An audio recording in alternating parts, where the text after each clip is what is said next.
നമസ്കാരം. സ്പോട്ട് ലൈവിലേക്ക് എല്ലാ പ്രേക്ഷകർക്കും ഒരിക്കൽ കൂടി സ്വാഗതം. ഇന്നത്തെ പ്രധാന വാർത്തയായി ഉള്ള അത് ചാനൽ ചർച്ചയിലെ മതവിദ്വേഷ പരാമർശ കേസിൽ PC ജോർജ് പോലീസിന് മുൻപാകെ ഹാജരാകില്ല എന്നുള്ളതാണ്. അല്പം മുമ്പാണ് PC ജോർജിൻ്റെ ഒരു പ്രസ് റിലീസ് ഇപ്പോൾ പുറത്തു വന്ന ഒരു പശ്ചാത്തലം കൂടിയുണ്ട്. അതിൽ വളരെ കൃത്യമായി പറഞ്ഞിരിക്കുന്നത് ഈരാറ്റുപേട്ട പോലീസിന് DYSPക്ക് നൽകിയിരിക്കുന്ന ഒരു കത്താണ്. അതിൽ ക്രൈം നമ്പർ 49/2025 ഈരാറ്റുപേട്ട പോലീസ് സ്റ്റേഷനിൽ രജിസ്റ്റർ ചെയ്തിട്ടുള്ള കേസിൽ ഹാജരാകുവാൻ ആവശ്യപ്പെട്ട് പോലീസ് ഉദ്യോഗസ്ഥർ വീട്ടിലെത്തിയിരുന്നു.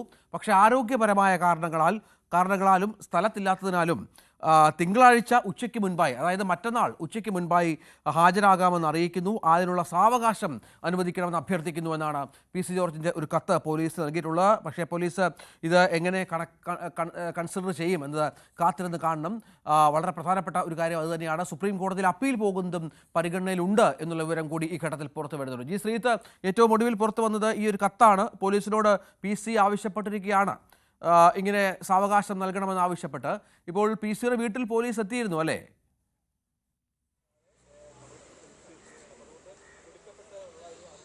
ഏതാണ്ട് ഒരു 11 മണിയോടുകൂടിയാണ് പോലീസ് എത്തിയത്. ഈരാറ്റുപേട്ട പോലീസ് സ്റ്റേഷനിൽ നിന്നുള്ള പോലീസുകാരാണ് എത്തി നോട്ടീസ് നൽകാൻ ശ്രമിച്ചത്. പക്ഷേ അന്നേരം PC ജോർജ് ഉണ്ടായിരുന്നില്ല. അതുകൊണ്ട് തന്നെ നോട്ടീസ് കൈമാറിയില്ല.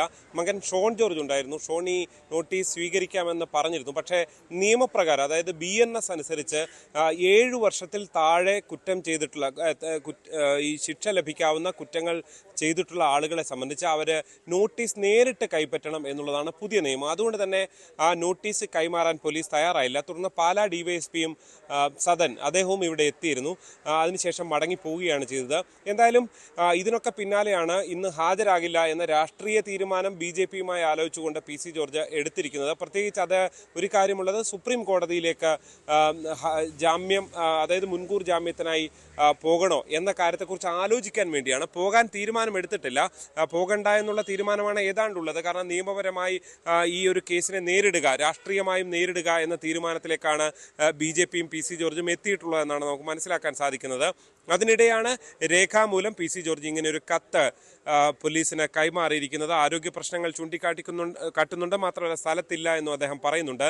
എന്തായാലും നേരത്തെ രഞ്ജിത്ത് ചൂണ്ടിക്കാണിച്ച പോലെ പോലീസ് ഇതെങ്ങനെ എടുക്കും എന്നുള്ളതും നമുക്ക് പോലീസ് ഉദ്യോഗസ്ഥരിൽ നിന്ന് മനസ്സിലാക്കാൻ സാധിച്ചിട്ടുണ്ട്. അവർ ചൂണ്ടിക്കാട്ടുന്നത് ഈ കത്ത് PC ജോർജിനെ നേരിട്ട് കൈമാറാതെ ഒരു തുടർ നടപടിയും ഉണ്ടാകില്ല എന്നുള്ളതാണ്. അതായത് കഴിഞ്ഞ ഫോർട്ട് പോലീസ് സ്റ്റേഷനിലെ കേസ് പോലെ, പാലാരിവട്ടം പോലീസ് സ്റ്റേഷനിലൊക്കെ കേസ് പോലെ പുലർച്ചെ വന്ന് അറസ്റ്റ് ചെയ്ത് കൊണ്ടുപോകുന്ന ഒരു രീതി നിയമപ്രകാരം സാധ്യമല്ല എന്ന് പോലീസ് ചൂണ്ടിക്കാട്ടുന്നുണ്ട്. അതുകൊണ്ട് തന്നെ ഈ കത്ത് രേഖാമൂലം ഉള്ള കത്ത് കൈമാറും. അതിനുശേഷമായിരിക്കും തുടർ നടപടികളിലേക്ക് പോലീസ് കടക്കുക. എന്തായാലും നിലവിൽ ജോർജ് ഇവിടെയില്ല, ഷോണും ഇവിടെയില്ല. ഈ വിഷയത്തെക്കുറിച്ച് പ്രതികരിക്കാനും നിലവിൽ തയ്യാറല്ല എന്നാണ് ഷോൺ ജോർജ് അറിയിച്ചിട്ടുള്ളത്. എന്തായാലും തിങ്കളാഴ്ച ഉച്ചയ്ക്ക് ശേഷം ഈ 2 മണിയോടുകൂടി ഹാജരാകാമെന്ന് പോലീസിന് മറുപടി നൽകിയിട്ടുണ്ട്. അത് പോലീസ് തിങ്കളാഴ്ച തന്നെ സ്വീകരിക്കുമോ അതോ പോലീസിന് അന്ന് എന്തെങ്കിലും മറ്റ് ബുദ്ധിമുട്ടുകളുണ്ടോ എന്ന് വ്യക്തമല്ല. എന്തായാലും പോലീസ് നേരിട്ട് ഇനിയാണെങ്കിൽ തന്നെയും ഈ രേഖാമൂലം ഈ കത്ത് നൽകുക എന്നുള്ള നടപടിയിലേക്ക് തന്നെ കടക്കുമെന്നാണ് പോലീസ് വൃത്തങ്ങൾ നൽകുന്ന സൂചന. ഈ PC ജോർജിന്റെ ഒരു ആത്മവിശ്വാസം, ഷോണിന്റെ ഒക്കെ ഒരു ആത്മവിശ്വാസം എന്താണ്? പൂർണ്ണമായും നേരത്തെ ശ്രീത്ത് പറഞ്ഞതുപോലെ വീട്ടിൽ കയറി അറസ്റ്റ് ചെയ്ത പശ്ചാത്തലമൊക്കെ PCയുമായി ബന്ധപ്പെട്ടുണ്ടായിരുന്നു. അതൊക്കെ വലിയ വിവാദമായ സാഹചര്യമുണ്ട്. പക്ഷേ ഈ കേസിൽ അത്രത്തോളം ഗൗരവമായ ഒരു കേസല്ല. പോലീസിന് വേണമെങ്കിൽ മറ്റു മാർഗങ്ങൾ ആലോചിക്കാം, PCക്ക് വേണമെങ്കിൽ അല്പം ഒരു കൺസിഡറേഷൻ നൽകാം, അറസ്റ്റ് അടക്കം മാറ്റിവെക്കാം. അങ്ങനെ ചില ആലോചനകളും പോലീസിലുണ്ടോ? അതോ ഈ കത്ത് പരിഗണിക്കാതെ നടപടികളിലേക്ക് കടക്കുക എന്ന രീതിയുമുണ്ടോ? എന്താണ് മനസ്സിലാക്കേണ്ടത്?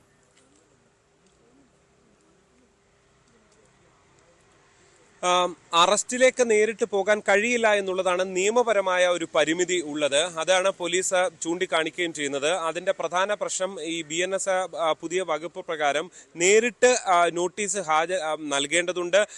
ഈ പ്രതിയായ ആൾ പോലീസ് സ്റ്റേഷനിൽ ഹാജരാകേണ്ടതുണ്ട്. തുടർന്ന് ചോദ്യം ചെയ്യലിന് ശേഷമായിരിക്കും അറസ്റ്റ് വേണോ വേണ്ടയോ എന്ന കാര്യത്തിൽ നടപടികളിലേക്ക് പോകാൻ സാധിക്കുക. അതുകൊണ്ട് തന്നെ പോലീസിനെ സംബന്ധിച്ച് അതിനുവേണ്ടി അവർ കാത്തിരിക്കുകയാണ്. ഒരുപക്ഷെ തിങ്കളാഴ്ച തന്നെ ഹാജരാകാൻ പോലീസ് അംഗീകരിക്കാനുള്ള സാധ്യത നമുക്ക് തള്ളിക്കളയാൻ കഴിയില്ല.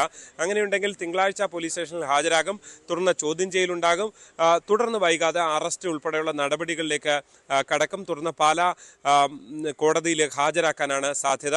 അതിനുശേഷമായിരിക്കും തുടർ നടപടികളിലേക്ക് ഉണ്ടാകുക. എന്തായാലും ഈ അറസ്റ്റ് ഉണ്ടാകില്ല എന്നുള്ളത് PC ജോർജ് ഉൾപ്പെടെയുള്ളവർ മനസ്സിലാക്കുന്നുണ്ട്.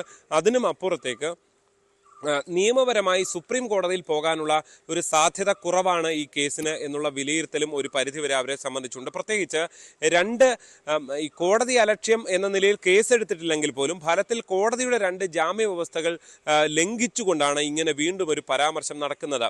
നേരത്തെ തിരുവനന്തപുരത്തെ ഹിന്ദു മഹാസമ്മേളനത്തിൽ നടത്തിയ പ്രസ്താവനയും പാലാരിവട്ടത്ത് നടത്തിയ പ്രസ്താവനയും പ്രകാരം തിരുവനന്തപുരത്തെ ഫോർട്ട് പോലീസ് സ്റ്റേഷനും കൊച്ചി പാലാരിവട്ടം പോലീസ് സ്റ്റേഷനും കേസ് രജിസ്റ്റർ ചെയ്തിരുന്നു.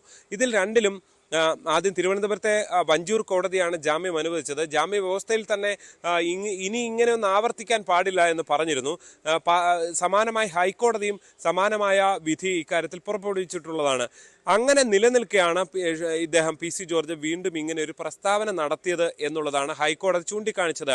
ഇത്തരം വിദ്വേഷ പരാമർശങ്ങൾ നടത്തുന്നവർ ജയിലിൽ കിടക്കണമെന്ന അഭിപ്രായം കോടതി പരിഗണിക്കുകയും ചെയ്തിരുന്നു. മാത്രമല്ല കേന്ദ്ര സർക്കാരിനോട് ഇത്തരം തെറ്റുകൾക്ക് കൂടുതൽ ശിക്ഷ വർദ്ധിപ്പിക്കുന്ന നടപടികളിലേക്ക് പോകണം. ഇത്തരം ആളുകൾ ജയിലിലാണ് കിടക്കേണ്ടത്. PC ജോർജ് ഇത്രയധികം വർഷം രാഷ്ട്രീയം നടത്തിയ ഒരാളാണ്. അതുകൊണ്ട് തന്നെ ഇനി രാഷ്ട്രീയത്തിൽ ഫലത്തിൽ തുടരാൻ പോലുള്ള അർഹതയില്ല. ഒരു രാഷ്ട്രീയമായ പക്വത ജോർജ് കാണിക്കുന്നില്ല എന്ന നിരീക്ഷണവും ഹൈക്കോടതിയുടെ ഭാഗത്ത് നിന്ന് ഉണ്ടായിരുന്നു. അതുകൊണ്ട് തന്നെ ഈ കേസുമായി നേരെ സുപ്രീം കോടതിയിലേക്ക് പോകുന്നതിനും ഭേദം അത് നേരിട്ട് പോലീസിന്റെ നിയമ നടപടികൾക്ക് വിധേയനാകുക. പ്രത്യേകിച്ച് വലിയൊരു കേസല്ല, 3 വർഷത്തിൽ താഴെ ശിക്ഷ ലഭിക്കാവുന്ന ഒരു കേസാണ്. തുടർന്ന് കോടതിയിൽ തുടർ വിചാരണയും മറ്റും നേരിടുക, അതിലേക്ക് പോകുന്നതായിരിക്കും ഉചിതം എന്ന വിലയിരുത്തൽ ജോർജിനെ സംബന്ധിച്ചുണ്ട് എന്നാണ് നമുക്ക് മനസ്സിലാക്കാൻ സാധിക്കുന്നത്. BJPയും സമാനമായൊരു വിലയിരുത്തലിലേക്ക് എത്തിയിട്ടുണ്ട് എന്ന് നമുക്ക് മനസ്സിലാക്കാൻ സാധിക്കുന്നു. അതുകൊണ്ടാണ് സുപ്രീം കോടതിയിലേക്ക് പോകും എന്നൊന്നും അല്ല ഷോൺ ജോർജ് പറയുന്നത്. പകരം തിങ്കളാഴ്ച ഹാജരാകാം എന്ന മറുപടി PC ജോർജ് നൽകുകയാണ്. അതിനർത്ഥം സുപ്രീം കോടതിയിലേക്ക് പോകാനുള്ള സാധ്യത ഇനിയില്ല എന്ന് തന്നെയാണ്. അങ്ങനെയെങ്കിൽ തിങ്കളാഴ്ച PC ജോർജ് ഹാജരാകാം. ഞാൻ നേരത്തെ ചൂണ്ടിക്കാണിച്ചതുപോലെ ചോദ്യം ചെയ്യലിന് ശേഷം പോലീസ് അറസ്റ്റ് ഉൾപ്പെടെയുള്ള നടപടികളിലേക്ക് കടക്കും. നമുക്കറിയാം PC ജോർജ് ഇത്തരം വിദ്വേഷ പരാമർശങ്ങൾ നടത്തുന്നതും വ്യക്തിപരമായ പരാമർശങ്ങൾ നടത്തുന്നതും ഒന്നും ആദ്യമായല്ല. അദ്ദേഹം കഴിഞ്ഞ കുറേ നാളുകളായി BJPയിലൊക്കെ വന്നതിന് ശേഷം ആദ്യഘട്ടത്തിൽ ചില പരാമർശങ്ങൾ നടത്തിയതിനെ തുടർന്ന് നേതൃത്വത്തിൻ്റെ ഒരു വിലക്കൊക്കെ ഉണ്ടായിരുന്നു. ഷോണാണ് ഇപ്പോൾ രാഷ്ട്രീയത്തിൽ കുറച്ചുകൂടി സജീവമായി ഉള്ളത്. ചാനൽ ചർച്ചയിൽ പോലും PC അങ്ങനെ കാര്യമായി കാണാത്ത പശ്ചാത്തലം കൂടിയുണ്ട്. ഈ പുതിയ സാഹചര്യത്തെ എങ്ങനെയാണ് BJP കാണുന്നതും എന്നത് പ്രധാനമാണല്ലോ. PCയെ പൂർണ്ണമായും സംരക്ഷിച്ചുകൊണ്ടുള്ള ഒരു നിലപാടിൽ തന്നെയാണോ പാർട്ടി ഉള്ളത്? ആ ഒരു ആത്മവിശ്വാസം PC ക്യാമ്പിലുണ്ടോ?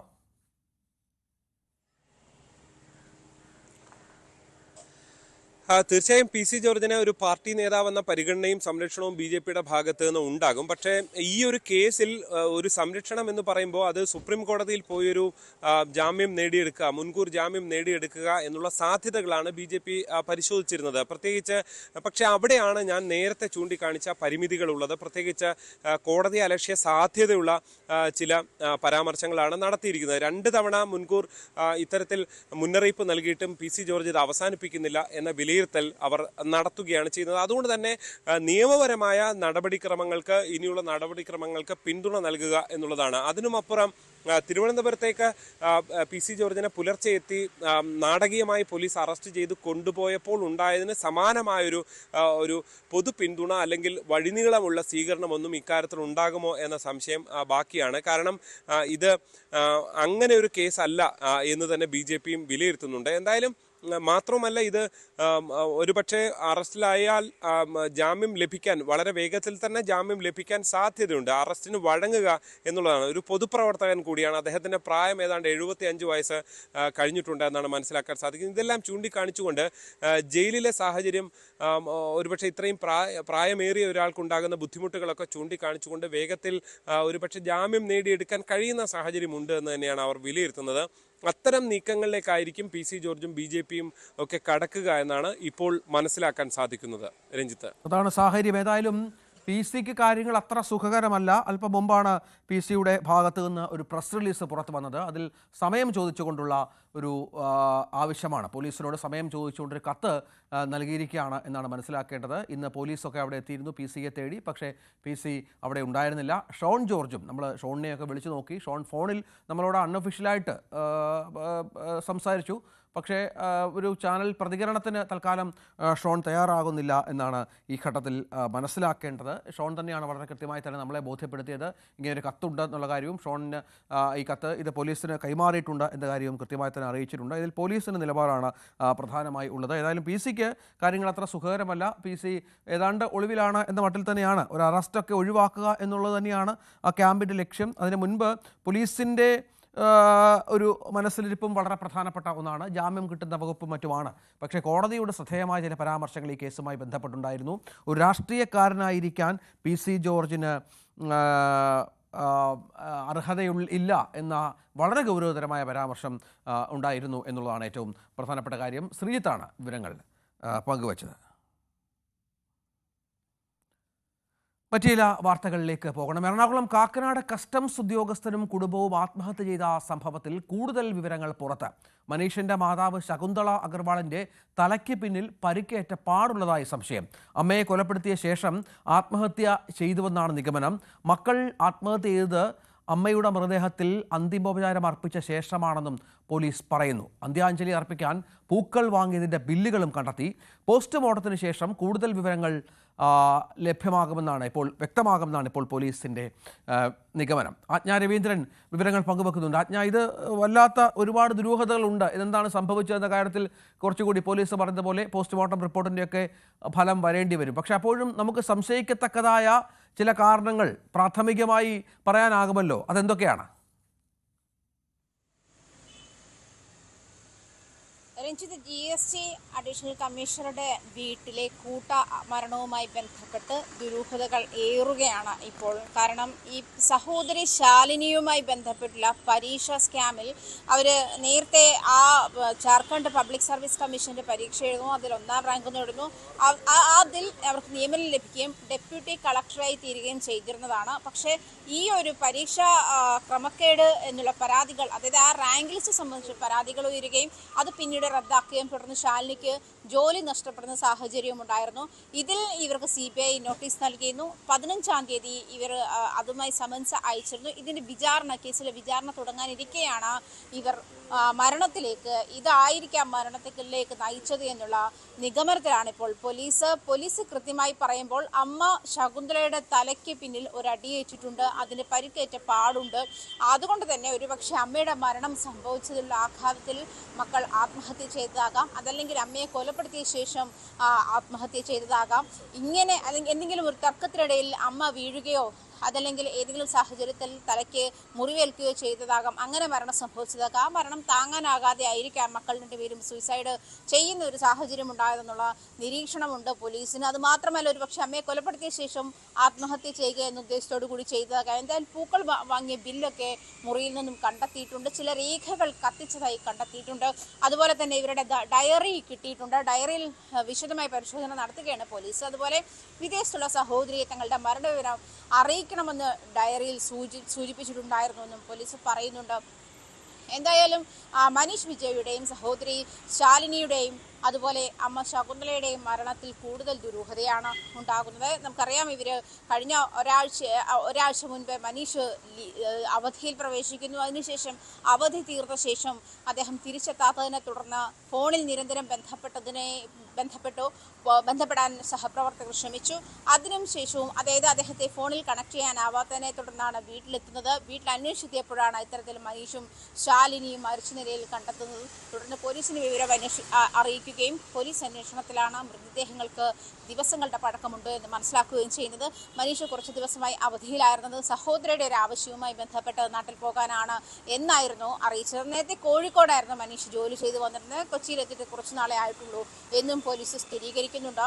എന്തായാലും നമുക്ക് മുന്നിലുള്ള ഈ കടമ്പ എന്ന് പറയുന്നത് ഇപ്പോഴത്തെ നിൽക്കുന്നത് ശകുന്തളയുടെ മരണം സംഭവിച്ച ശേഷം മക്കൾ ആത്മഹത്യ ചെയ്തതാണ് എന്നുള്ള കാര്യത്തിൽ പോലീസ് നേരത്തെ എത്തിയിരുന്നു. പക്ഷേ ശകുന്തളയെ കൊലപ്പെടുത്തിയ ശേഷം ആണോ ഈ ആത്മഹത്യ ഉണ്ടായത്, അതേതെങ്കിലും തർക്കത്തിനിടയിൽ തലയടിച്ച് വീഴുകയോ അങ്ങനെ മരണം ചെയ്തുള്ള ആഘാതത്തിലാണോ, അതല്ല ഈ CBI ചോദ്യം ചെയ്യാൻ വിളിച്ചിരുന്നു, അതിന്റെ വിചാരണ തുടങ്ങാനിരിക്കെയാണ് ആത്മഹത്യ, അല്ലെങ്കിൽ മനീഷിന്റെയും ശാലിനിയുടെയും മരണം ആത്മഹത്യയാണെന്ന് പോലീസ് സ്ഥിരീകരിച്ചിട്ടുണ്ട്. ഇതെങ്ങനെ സംഭവിച്ചു എന്നുള്ളത് ഇനി ശകുന്തളയുടെ പോസ്റ്റ്മോർട്ടം റിപ്പോർട്ട് കൂടി വന്നാൽ മാത്രമേ മനസ്സിലാക്കാൻ കഴിയുകയുള്ളൂ എന്നാണ് വ്യക്തമാകുന്നത്. എന്തെങ്കിലും മറ്റു കുടുംബ പ്രശ്നങ്ങളോ മറ്റെന്തെങ്കിലും കാര്യങ്ങൾ പ്രാഥമികമായി നമുക്ക് മനസ്സിലാകുന്നുണ്ടോ? ഒപ്പം ഈ സഹപ്രവർത്തകരുമായൊക്കെ ഇയാൾ എങ്ങനെയായിരുന്നു, ബന്ധം എങ്ങനെയായിരുന്നു, ലീവ് എടുക്കാൻ എന്താണ് കാരണം ബോധ്യപ്പെടുത്തിയിരുന്നത് ഓഫീസിൽ, അത്തരം കാര്യങ്ങൾ എന്തെങ്കിലും ഉണ്ടോ?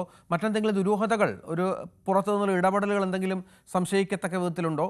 അങ്ങനെ കൂടുതൽ കാര്യങ്ങൾ പോലീസ് വെളിപ്പെടുത്താൻ തയ്യാറാകുന്നുണ്ടോ ആജ്ഞ? മനീഷിന്റെ ഒരു ഉദ്യോഗ പശ്ചാത്തലം മനസ്സിലാക്കിക്കൊണ്ടിരിക്കുന്നതേ ഉള്ളൂ. പോലീസ് മനീഷിനെ കുറിച്ച് അന്വേഷണം നടത്തുന്നുണ്ട്. പക്ഷേ സഹപ്രവർത്തകരുടെ ഇടയിൽ അദ്ദേഹം ഒരു നല്ല ഉദ്യോഗസ്ഥൻ എന്നുള്ള പേര് നേടിയിരുന്നു എന്നാണ് മനസ്സിലാക്കാൻ കഴിയുന്നത്. മാത്രമല്ല സഹോദരിയുടെ സഹോദരിയുടെ ചില കാര്യങ്ങളുമായി ബന്ധപ്പെട്ട് തനിക്ക് നാട്ടിൽ പോകേണ്ടതുണ്ട് എന്ന് പറഞ്ഞിട്ടാണ് അദ്ദേഹം ലീവിൽ പോകുന്നതെന്നും സഹപ്രവർത്തകർ ഈ മരണം നടന്ന ദിവസം പോലീസിനോട് വെളിപ്പെടുത്തിയിരുന്നു. തൃക്കാക്കര പോലീസാണ് കേസ് അന്വേഷണം നടത്തുന്നത്. അവരുമായി ഈ കാര്യത്തിൽ ബന്ധപ്പെട്ടപ്പോൾ കിട്ടിയ വിവരം ഇതാണ്. ഈ CBI ഈ പരീക്ഷാ സ്കാമിൽ, അതായത് പരീക്ഷാ ക്രമക്കേട് നടത്തിയെന്നുള്ളത് ശാലിനിക്കെതിരെ പരാതി ഉണ്ടായിരുന്നു. നേരത്തെ അതിൽ ഈ ജാർഖണ്ഡ് പബ്ലിക് സർവീസ് കമ്മീഷൻ നടത്തിയ പരീക്ഷയിൽ 1ാം റാങ്കുകാരിയായി ഡെപ്യൂട്ടി കളക്ടർ പോസ്റ്റ് വരെ എത്തിയ ആളാണ്. അതിനുശേഷമാണ് ഈ പരീക്ഷാ സ്കാമിൻ്റെ, അതായത് ഈ റാങ്ക് പട്ടികയിൽ ക്രമക്കേടുണ്ട് എന്നുള്ള ചില പരാതികൾ ഉയരുകയും ആ പട്ടിക മുഴുവൻ റദ്ദാക്കുകയും ചെയ്തതോടെ ശാലിനിക്ക് ജോലി നഷ്ടമാകുന്ന ഒരു സാഹചര്യം ഉണ്ടായിരുന്നു. അതേ തുടർന്നുണ്ടായ അന്വേഷണം നടക്കുകയാണ്. ആ അന്വേഷണത്തിലാണ് CBI ഇവർക്ക് നോട്ടീസ് അയച്ചിരിക്കുന്നത്. സമൻസ് കിട്ടി. കഴിഞ്ഞ 15-ാം തീയതി സമൻസ് ലഭിച്ചു എന്നാണ് മനസ്സിലാക്കാൻ തുടങ്ങുന്നത്. ഇതേ തുടർന്നാണ് ഒരുപക്ഷെ ജാർഖണ്ഡിൽ പോയിട്ടുണ്ടാകാം, അതല്ലെങ്കിൽ അതിനായിരിക്കാം അദ്ദേഹം ലീവ് എടുത്തിട്ടുണ്ടാവുക. അത്തരം കാര്യങ്ങളൊക്കെ ഇനി വ്യക്തമാകാൻ ആകുന്നതേയുള്ളൂ. അതുമാത്രമല്ല, ഈ ജാർഖണ്ഡിൽ നടത്തിയ പരീക്ഷാ ക്രമക്കേടിൽ CBI അറസ്റ്റ് ഭയന്നിട്ടാണ് ഇവർ ആത്മഹത്യ ചെയ്തത് എന്നുള്ള ഒരു സൂചനയും പോലീസ് നൽകുന്നുണ്ട്. ഏതായാലും ഇത് അന്വേഷിച്ചുകൊണ്ടിരിക്കുകയാണ് പോലീസ്. നമുക്ക് ഈ അമ്മയ്ക്ക് മനീഷിൻ്റെ മാതാവ് ശകുന്തള അഗർവാളിൻ്റെ തലയ്ക്ക് പിന്നിൽ പരിക്കേറ്റു, അതിനുശേഷം പാടുണ്ട് എന്ന് സംശയമുണ്ട്. അതിനുശേഷം ഈ അമ്മയുടെ അന്ത്യകർമ്മങ്ങൾ നടത്തി, ആത്മഹത്യ സംഭവിക്കുന്നതിന് ശേഷമാണ് എന്നൊക്കെയാണ്. അത് വളരെ വിചിത്രമാണ്. അതിനുള്ള മനോധൈര്യവും മറ്റും വേണം. അപ്പോൾ അത്രത്തോളം പ്രധാനപ്പെട്ട കാരണങ്ങൾ ഇല്ലാതെ ഇങ്ങനെ സംഭവിക്കില്ല. അമ്മയെ നിവൃത്തിയില്ലാതെ കൊലപ്പെടുത്തിയാവാനുള്ള പശ്ചാത്തലമുണ്ട്. ഏതായാലും നമുക്ക് ഈ ബില്ലുകൾ, പൂക്കൾ വാങ്ങിയ ബില്ലുകൾ കണ്ടെത്തുന്നൊക്കെ പറയുമ്പോൾ അതിൽ പ്രധാനപ്പെട്ട കാര്യങ്ങൾ ഇതൊക്കെ നമുക്ക് അങ്ങനെ സംശയിക്കണം. അപ്പം ഈ പോസ്റ്റ്മോർട്ടം റിപ്പോർട്ട് വരേണ്ടതുണ്ട്. അപ്പോൾ അതിനുള്ള കാത്തിരിപ്പിലാണോ ആജ്ഞ പോലീസ്? മറ്റു വിവരങ്ങൾ എന്താണ്? വിദേശത്തൊരു സഹോദരിയുണ്ട്. അവർ നാട്ടിലെത്തിയ ശേഷമായിരിക്കും പോസ്റ്റ്മോർട്ടം നടപടികൾ ആരംഭിക്കുകയെന്ന് പോലീസ് കഴിഞ്ഞ ദിവസം അറിയിച്ചിരുന്നു. പോസ്റ്റ്മോർട്ടം നടപടികൾ തീർന്നതിന് ശേഷം മാത്രമേ ശകുന്തളയ്ക്ക് ഏത് തരത്തിലാണ് മരണം സംഭവിച്ചത് എന്നുള്ള കാര്യത്തിൽ കൂടുതൽ വ്യക്തത വരികയുള്ളൂ. അതേസമയം രഞ്ജിത്ത് സൂചിപ്പിച്ചതുപോലെ അമ്മയുമായി തർക്കമുണ്ടായിരിക്കാം. ഒരുപക്ഷെ ഇത്തരം ഒരു സ്കാമിൽ വന്ന ആളുകൾ എന്നുള്ള നിലയിൽ ഒരുപക്ഷെ മനീഷിന്റെ സർവീസ് റെക്കോർഡിനെയും ശാലിനിയെയും അത് അങ്ങോട്ട് ബാധിച്ചേക്കാം, തുടർന്നങ്ങോട്ടും ബാധിച്ചേക്കാം എന്നുള്ള ഒരു ഭാവി ഇരുളടഞ്ഞ അവസ്ഥയിലായിരുന്നിരിക്കാം. ഇത്തരം തർക്കം ഉണ്ടായിരുന്നിരിക്കാം ഇവർ തമ്മിൽ. അതല്ലെങ്കിൽ കൂട്ടമായി ഒരു ആത്മഹത്യയിലേക്ക് നീങ്ങുന്നു, അതായത് CBI അറസ്റ്റ് ഭയന്ന് കൂട്ടമായി ഒരു ആത്മഹത്യയിലേക്ക് തീരുമാനമെടുത്തിരിക്കാം. അതേ തുടർന്ന് ഒരുപക്ഷെ അമ്മയെ കൊലപ്പെടുത്തിയ ശേഷം ആത്മഹത്യ ചെയ്തതാകാം.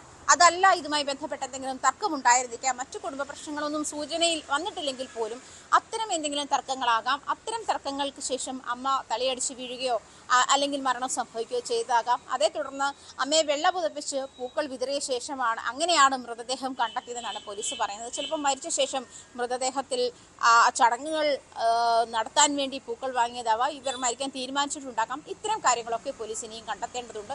അതല്ലെങ്കിൽ അമ്മയ്ക്ക് മരണം സംഭവിച്ച ശേഷം അതല്ലെങ്കിൽ അമ്മയെ കൊലപ്പെടുത്താൻ വേണ്ടി നേരത്തെ തീരുമാനിച്ചിരുന്നതാണോ എന്നുള്ള കാര്യവും വ്യക്തത വരാനുണ്ട്. എന്തായാലും പോസ്റ്റ്മോർട്ടം റിപ്പോർട്ടിന് വേണ്ടി കാത്തിരിക്കുകയാണ് പോലീസ്. എന്തായാലും പോസ്റ്റ്മോർട്ടം റിപ്പോർട്ട് വരണം, അപ്പോഴേ കുറച്ചുകൂടി കാര്യങ്ങൾ വ്യക്തമാകുകയുള്ളൂ. പക്ഷേ ചില സംശയങ്ങൾ പോലീസിന് ഇപ്പോഴും ഉണ്ട് എന്ന് തന്നെയാണ് മനസ്സിലാക്കേണ്ടത്. അമ്മയെ തലക്കടിച്ച് കൊലപ്പെടുത്തിയ ശേഷം മക്കൾ ആത്മഹത്യ ചെയ്തതാണ് എന്നുള്ളത് തന്നെ വേണം മനസ്സിലാക്കാൻ. അത് എന്താണ് റീസൺ, എന്താണ് മറ്റ് കാരണങ്ങൾ എന്ന കാര്യത്തിലൊക്കെ കുറച്ചുകൂടി വ്യക്തത വരേണ്ടി വരും. അതിനുള്ള അന്വേഷണ വഴികളിൽ ഇപ്പോൾ പോലീസ് മുന്നോട്ട് പോയിക്കൊണ്ടിരിക്കുകയാണ്. ആജ്ഞ രവീന്ദ്രനാണ് ഏറ്റവും പുതിയ വിവരങ്ങൾ പങ്കുവച്ചത്. മറ്റു വാർത്ത കൊല്ലം കുണ്ടറയിൽ നിന്നാണ്. അവിടെ 6 മുറിക്കടയിൽ റെയിൽവേ ട്രാക്കിൽ അട്ടിമറി ശ്രമമെന്ന് സംശയം. ട്രാക്കിന് കുറുകെ 2 തവണ ടെലഫോൺ പോസ്റ്റ് വെച്ചതായി കണ്ടെത്തി. പാലരുവി എക്സ്പ്രസ് കടന്നു പോകേണ്ട സമയത്താണ് സംഭവം. ഇതോടെ ട്രെയിൻ പാളം തെറ്റിക്കാനാണോ ശ്രമമുണ്ടായതെന്ന സംശയവും ബലപ്പെട്ടു. സംഭവത്തിൽ നിർണായക CCTV ദൃശ്യം ന്യൂസ് 18 കിട്ടി. ട്രാക്കിന് സമീപത്തായി 2 യുവാക്കൾ എത്തുന്നതാണ് ദൃശ്യത്തിലുള്ളത്.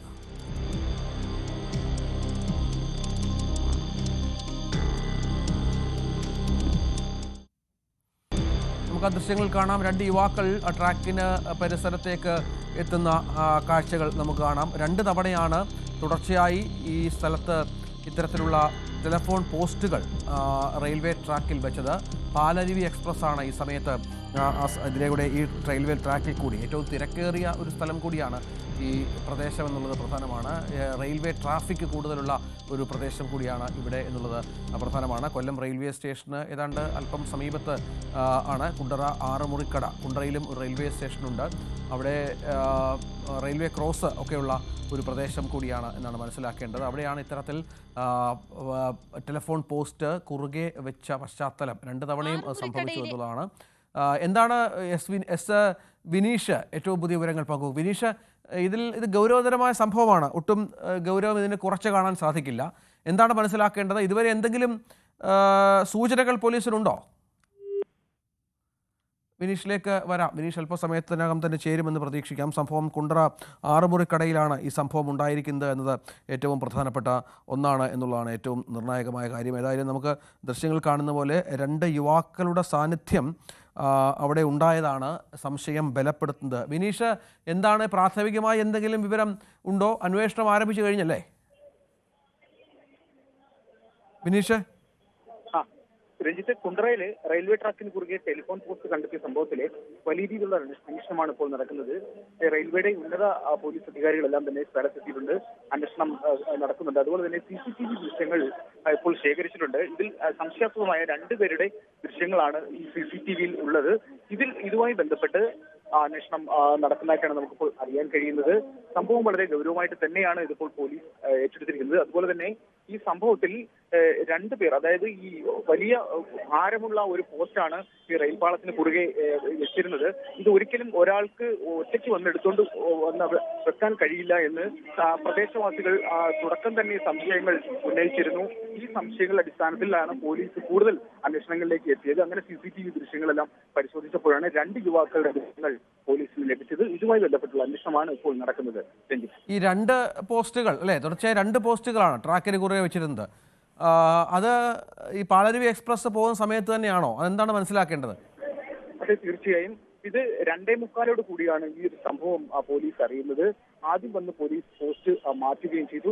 തുടർന്ന് വീണ്ടും പോലീസ് അന്വേഷണവുമായി ബന്ധപ്പെട്ട് എത്തിയപ്പോഴാണ് വീണ്ടും അതേ പോസ്റ്റ് തന്നെ വീണ്ടും ആ പാളത്തിൽ വെച്ചിരുന്നത് കാണുന്നത്. ഇത് വലിയ ഗൗരവം ഉള്ളൊരു സംഭവം തന്നെയാണ്. അങ്ങനെയാണ് പോലീസ് കൂടുതൽ അന്വേഷണത്തിലേക്ക് എത്തിയിരിക്കുന്നത്. 3:30 പാലരുവി എക്സ്പ്രസ് അതുവഴി കടന്നു പോകുന്നത്. അപ്പോൾ ഈ പാലരുവി എക്സ്പ്രസിനെ അട്ടിമറിക്കാനുള്ള ഒരു ശ്രമമാണ് ഇതിന്റെ പിന്നിൽ എന്ന് തന്നെയാണ് പോലീസ് സംശയിക്കുന്നത്. അത്തരത്തിലുള്ള ഒരു അന്വേഷണമാണ് രഞ്ജിത്ത് ഇപ്പോൾ നടക്കുന്നത്. ഈ രണ്ട് യുവാക്കൾ, അവരെ കണ്ടെത്തുക എന്നുള്ളതാണല്ലോ വിനേഷ് പ്രധാനം. കണ്ടെത്തുക എളുപ്പമാണ്. സമീപ പ്രദേശത്തുള്ള ആളുകളൊക്കെ ആണെങ്കിൽ വളരെ പെട്ടെന്ന് കണ്ടെത്താൻ സാധിക്കും. ആ CCTV ദൃശ്യങ്ങൾ കേന്ദ്രീകരിച്ചുള്ള അന്വേഷണം തന്നെയാണോ ഇപ്പോൾ പുരോഗമിക്കുന്നത്? തീർച്ചയായും CCTV ദൃശ്യങ്ങളിൽ ലഭിച്ച തെളിവുകൾ വലിയ നിർണായകമാണ്. ഈ തെളിവുകളുടെ അടിസ്ഥാനത്തിൽ ഒരുപാട് സമീപവാസികളെല്ലാം പോലീസ് ഈ ദൃശ്യങ്ങൾ കാണിക്കുന്നുണ്ട്. പക്ഷേ സമീപത്തുള്ള ആരുമായിട്ടും ഈ ദൃശ്യങ്ങൾ സാമ്യമില്ല. അപ്പോൾ കൂടുതൽ അന്വേഷണം വലിയ രീതിയിൽ വ്യാപിക്കാൻ തന്നെയാണ് പോലീസ് ശ്രമിക്കുന്നത്. അത്തരത്തിലുള്ള ഒരു അന്വേഷണമാണ് രഞ്ജിത്ത് ഇനിയിപ്പോൾ നടക്കാനുള്ളത്. ഏതായാലും നമുക്ക് ആ CCTV ദൃശ്യങ്ങളിലേക്ക് ഒന്നുകൂടി കാണാം. അതിൽ വളരെ വ്യക്തമായി തന്നെ രണ്ട് യുവാക്കളുടെ സാന്നിധ്യമുണ്ട് ആ പ്രദേശത്ത്. പോലീസ് ആദ്യം ഇത് വന്ന് ഈ തൂണുകൾ, ടെലിഫോൺ തൂണുകൾ മാറ്റി അതിനുശേഷം വീണ്ടും ആ സ്ഥലത്ത് തന്നെ ഇത് എത്തിച്ചതാണ് സംശയത്തിന് ഇടയാക്കിയത്. അവിടെയാണ് ഇത്തരത്തിൽ യുവാക്കളുടെ പങ്കാളിത്തം എങ്ങനെയുണ്ട്, എത്രത്തോളം ഉണ്ട് എന്ന കാര്യത്തിൽ വ്യക്തത വരാനുള്ളത്. ഏതായാലും ആ CCTV ദൃശ്യങ്ങൾ കേന്ദ്രീകരിച്ചുള്ള അന്വേഷണം ഇപ്പോൾ പുരോഗമിക്കുന്നു എന്നാണ് മനസ്സിലാക്കേണ്ടത്. ഇപ്പോൾ വിവരങ്ങളാണ് വിനേഷ് നൽകിയത്.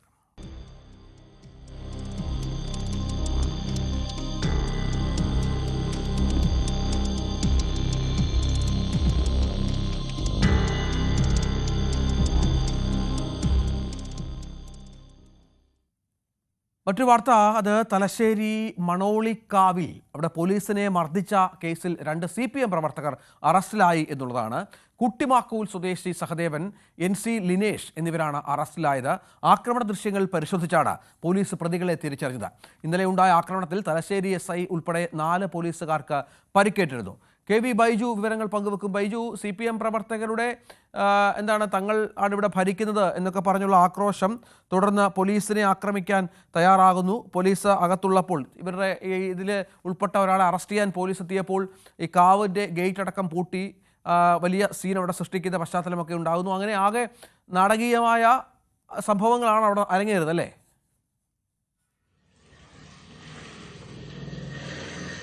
തീർച്ചയായും രഞ്ജിത്തെ, ആഭ്യന്തര വകുപ്പിന് തന്നെ വലിയ നാണക്കേടുണ്ടാവുന്ന സംഭവമാണ് തലശ്ശേരി മണോളിക്കാവിൽ നടന്നതെന്ന് പറയേണ്ടി വരും. അതായത് ബുധനാഴ്ച പുലർച്ചെ എഴുന്നള്ളത്തിന്റെ സമയത്താണ് ഈ പ്രശ്നങ്ങൾ തുടങ്ങുന്നത്.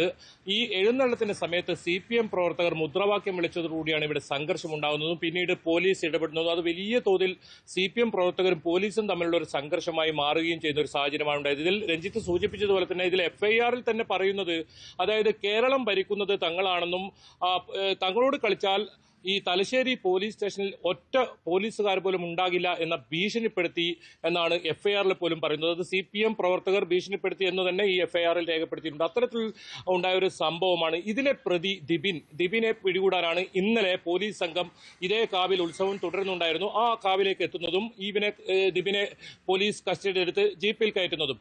ആ സമയത്താണ് ഒരു വലിയ വിഭാഗം പ്രവർത്തകരെത്തി ഇത്തരത്തിൽ ഈ പോലീസ് ജീപ്പിൽ നിന്നും പോലീസിന്റെ കയ്യിൽ നിന്നും ഈ ബലമായി ഇയാളെ മോചിപ്പിക്കുന്നതും. അത് മാത്രമല്ല ഈ അമ്പലത്തിലെ ഉത്സവം നടക്കുന്ന അമ്പലത്തിന്റെ ഗേറ്റ് പൂട്ടുകയും ചെയ്യുന്ന ഒരു സംഭവമാണ് ഉണ്ടായത്. അത് ഏതായാലും പോലീസ് പറയുന്നത് വലിയ തോതിൽ സ്ത്രീകളും കുട്ടികളും ഒക്കെ പങ്കെടുക്കുന്ന ഒരു ഉത്സവമായതുകൊണ്ട് തന്നെ ഏതെങ്കിലും തരത്തിൽ ലാത്തി ചാർജോ അത്തരത്തിലുള്ള കാര്യങ്ങളിലേക്ക് പോകാൻ കഴിയാത്തത് കൊണ്ടാണ് അത്തരത്തിലൊരു സംഭവം ഉണ്ടായത് എന്നാണ്. ഏതായാലും ആ പ്രതിയെ, അതായത് ആദ്യ ദിവസം നടന്ന ഈ സംഘർഷവുമായി ബന്ധപ്പെട്ട പ്രതിയെ മോചിപ്പിച്ച കേസിലെ പ്രതി, രണ്ടാമത് രജിസ്റ്റർ ചെയ്ത കേസാണത്. 55 പേർക്കെതിരെയാണ് ഇത്തരത്തിൽ ഇന്നലെ കേസ് രജിസ്റ്റർ ചെയ്തിരുന്നത്. അതിലെ പ്രതിയായ ലിനേഷിനെയാണ് ഒരാളെ അറസ്റ്റ് ചെയ്തിരിക്കുന്നത്, മറ്റൊന്ന് സഹദേവനെയാണ് അറസ്റ്റ് ചെയ്തിരിക്കുന്നത്. ഏതായാലും ഈ സംഭവം നടന്നത് 19-ാം തീയതി പുലർച്ചെയാണ്. ഇതുവരെയായും 2 പേരെ മാത്രമേ പോലീസിന് അറസ്റ്റ് ചെയ്യാൻ സാധിച്ചിട്ടുള്ളൂ. ഇതിന്റെ ദൃശ്യങ്ങളെല്ലാം വലിയ തോതിൽ പ്രചരിക്കുന്നുണ്ട്, പുറത്തു വന്നിരുന്നു. ഈ ദൃശ്യം നോക്കിയാണ് ഇത്തരത്തിൽ ആദ്യത്തെ സംഭവത്തിൽ 27 പേർക്കെതിരെ കേസെടുക്കുകയും രണ്ടാമത് ഇന്നലെ നടന്ന ഈ പ്രതിയെ മോചിപ്പിച്ച സംഭവവുമായി ബന്ധപ്പെട്ട് 55 പേർക്കെതിരെ കേസെടുക്കുന്ന സാഹചര്യം ഉണ്ടായി. ഏതായാലും പോലീസിന്റെ ഔദ്യോഗിക കൃത്യനിർവഹണം തടസ്സപ്പെടുത്തിയതിനും ഒപ്പം പോലീസിനെ ഭീഷണിപ്പെടുത്തിയതിനും കയ്യേറ്റം ചെയ്തതിനും ഒക്കെ വലിയ തോതിലുള്ള ജാമ്യമില്ലാ വകുപ്പുകൾ പ്രകാരമാണ് ഇവർക്കെതിരെ കേസെടുത്തിരിക്കുന്നത്. ഈ പ്രതികളെല്ലാം ഒളിവിലാണെന്നാണ് പോലീസ് പറയുന്നത്. എന്തായാലും CPM ജില്ലാ നേതൃത്വം ഇതിന് പ്രതികരിക്കാൻ ഇതുവരെ തയ്യാറായിട്ടില്ല. തങ്ങൾക്ക് ഇതിൽ പങ്കില്ല എന്ന് മാത്രമാണ് CPM നേതൃത്വം വ്യക്തമാക്കിയിരിക്കുന്നത്. ഏതായാലും CPM-നെ സംബന്ധിച്ചിടത്തോളം ഇതിൽ ലോക്കൽ സെക്രട്ടറി ഉൾപ്പെടെയുള്ളവരാണ് ഇതിൽ പ്രതികൾ എന്ന് പറയേണ്ടി വരും. എന്തായാലും ഈ സംഘർഷം നിയന്ത്രിക്കാനാണ് പോലീസ് ഈ CPM പ്രവർത്തകരുമായി ഇത്തരത്തിൽ ഒരു സംഭവം ഉണ്ടായത്. അതിനെ തുടർന്ന് വലിയ തോതിൽ ഈ CPM പ്രവർത്തകർ പോലീസിന് നേരെ തിരിയുന്ന ഒരു സംഭവമാണ് 2 ദിവസവും ഉണ്ടായത്. പോലീസിനെ വലിയ തോതിൽ വെല്ലുവിളിക്കുകയും ഭീഷണിപ്പെടുത്തുകയും ഒക്കെ ചെയ്യുന്നത്. നേരത്തെ സൂചിപ്പിച്ചതുപോലെ തന്നെ കേരളം ഭരിക്കുന്നത് തങ്ങളാണെന്നും അതുപോലെ തന്നെ തങ്ങളോട് കളിച്ചാൽ ഈ തലശ്ശേരി പോലീസ് സ്റ്റേഷനിൽ ഒറ്റ പോലീസുകാർ പോലും ഉണ്ടാകില്ല എന്ന ഒരു ഭീഷണി, അത്തരത്തിലൊരു പോലീസിന് നേരെ ഭീഷണി ഉയർത്തുന്ന സംഭവമാണ് ഉണ്ടായത്. എന്തായാലും ഈ കേസിൽ പ്രതികൾ ആകെ 2 പേരാണ് ഇപ്പോൾ അറസ്റ്റിലായിരിക്കുന്നത്. അത് 2ാമത്തെ ദിവസം നടന്ന സംഭവം. ഈ ദിബിൻ എന്ന് പറയുന്ന ആദ്യ സംഭവത്തിലെ കേസിലെ പ്രതിയെ മോചിപ്പിച്ച് പോലീസ് കസ്റ്റഡിയിൽ നിന്നും ബലമായി മോചിപ്പിച്ച് കൊണ്ടുപോയതിന് ഈ ലിനേഷ് എന്ന് പറയുന്ന ഒരു CPM പ്രവർത്തകനാണ് ഇപ്പോൾ അറസ്റ്റ് ചെയ്തിരിക്കുന്നത്. എന്നാലും കൂടുതൽ പേരുടെ അറസ്റ്റ് ഉടൻ ഉണ്ടാകുമെന്ന് പോലീസ് പറയുമ്പോഴും നിലവിൽ 2 പേരെ മാത്രമാണ് അറസ്റ്റ് ചെയ്തിരിക്കുന്നത്. ഇപ്പോൾ സംഭവം നടന്ന് 3 ദിവസം കഴിഞ്ഞിരിക്കുന്നു. ആദ്യ സംഭവം നടന്ന് 3 ദിവസം കഴിഞ്ഞിരിക്കുന്നു. ഇപ്പോഴും പോലീസിന് നേരെ ഈ CPM പ്രവർത്തകരുടെ വെല്ലുവിളി അത് തുടരുന്നുണ്ട് എന്ന് വേണം ഇന്നലത്തെ സംഭവം കൂടി നമുക്ക് നോക്കിയാൽ മനസ്സിലാക്കാൻ. എന്തായാലും 4 പോലീസുകാർക്ക് പരിക്കേറ്റിട്ടുണ്ട്. ഇപ്പോഴും 2 പോലീസുകാർ ചികിത്സയിലുമാണ്. പോലീസിന്റെ യൂണിഫോം ഒക്കെ കീറുന്ന ഒരു സാഹചര്യം കഴിഞ്ഞ ദിവസം ഉണ്ടായിരുന്നു. ഇന്നലെയും അതുപോലെ തന്നെ വലിയ തോതിൽ പോലീസിനെ വനിതാ SI, അതായത് ഈ തലശ്ശേരി സ്റ്റേഷനിലെ വനിതാ SI ആയിരുന്നു ദിബിൻ ഈ ഉത്സവത്തിന് എത്തിയിട്ടുണ്ടെന്ന് പറഞ്ഞ് കസ്റ്റഡിയിലെടുക്കാൻ എത്തിയിരുന്നത്. കൃത്യമായി ദിബിനെ ഈ വനിതാ SI തിരിച്ചറിയുകയും ദൃശ്യങ്ങളിൽ നേരത്തെ മനസ്സിലാക്കിയതനുസരിച്ച് തിരിച്ചറിയുകയും ദിബിനെ പോലീസ് ജീപ്പിലേക്ക് കയറ്റുകയും ചെയ്യുന്ന സാഹചര്യമാണ് ഉണ്ടായത്. ആ സമയത്താണ് മറ്റൊരു കാര്യം, ഈ പ്രദേശത്തിന്റെ ഒരു പ്രത്യേകത ഒരു CPM-ന്റെ കോട്ടയാണെന്ന് മനസ്സിലാകുന്നു. ഈ മണോളിക്കാവുമായി ബന്ധപ്പെട്ട ഉത്സവങ്ങളൊക്കെ CPM പ്രവർത്തകരുടെ നേതൃത്വത്തിലാണ് നടക്കുന്നതെന്ന് മനസ്സിലാകുന്നു. ഇവർക്ക് ഇവിടെ പലപ്പോഴും ഇത്തരം സംഘർഷങ്ങളും പ്രശ്നങ്ങളും പോലീസുമായുള്ള വെല്ലുവിളിയും പോരുമൊക്കെ ഉണ്ടാകുന്ന ഒരു നേരത്തെയും സാഹചര്യമുള്ള ഒരു സ്ഥലമാണോ? അതോ ആദ്യത്തെ ഇതാണോ? അതോ ഇവിടെ CPM പ്രവർത്തകരുടെ അല്ലെങ്കിൽ CPM-ന്റെ പൂർണ്ണമായ ആധിപത്യമുള്ളൊരു പ്രദേശമാണല്ലേ?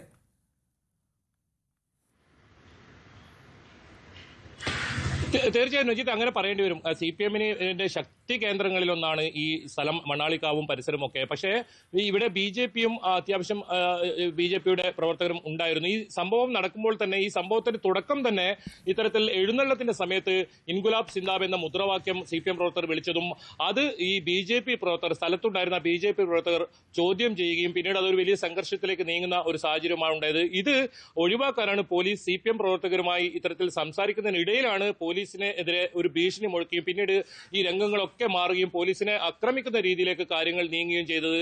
രഞ്ജിത്ത് സൂചിപ്പിച്ചതുപോലെ തന്നെ CPM-ന്റെ ശക്തി കേന്ദ്രങ്ങളാണ് ഈ പ്രദേശങ്ങളൊക്കെ. CPM-ന് വലിയ തോതിൽ ശക്തി കേന്ദ്രങ്ങളാണ് ഈ പ്രദേശമൊക്കെ. എന്തായാലും ഈ കേസിൽ പ്രതികളായവരെല്ലാം ഈ ലോക്കൽ സെക്രട്ടറിയും അതുപോലെ തന്നെ പ്രാദേശിക നേതാക്കളുമാണ്. ഈ വിഷയത്തിൽ ജില്ലാ കമ്മിറ്റി, ജില്ലാ നേതൃത്വം ഏതെങ്കിലും തരത്തിൽ കൃത്യമായ ഒരു പ്രതികരണത്തിന് ഇതുവരെ തയ്യാറായിട്ടില്ല.